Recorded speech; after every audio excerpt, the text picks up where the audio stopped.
এটা আমাদের বাড়ির রাস্তা। বাড়ির রাস্তার কোল ঘেঁষে আছে খাল। এখন দেখবেন এই হচ্ছে আমাদের ফারুক বাগা, আমাদের লিডার। তার গাড়িতে করে নিয়ে আসছি সুপারি চারা, আমরা চারা ইনশাল্লাহ আজকে লাগাবো বাগানে।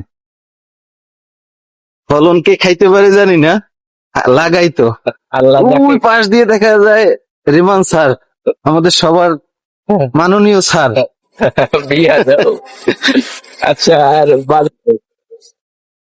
গত পরশুদিন বাজার থেকে সুপারি গাছগুলো এনেছি, এনে রোপণ করার পর দেখেন 2 দিনের মধ্যে মাশাআল্লাহ গাছগুলো মনে হচ্ছে ধরে ফেলছে। এখানে 100 চারা লাগিয়েছি। সুপারি চারা লাগানোর পদ্ধতি হচ্ছে বেশি গভীর করে খোঁচা যাবে না,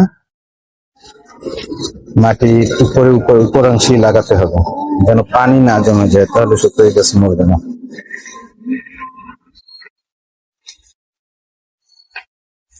মাশাআল্লাহ গাছগুলো ধরে গেছে।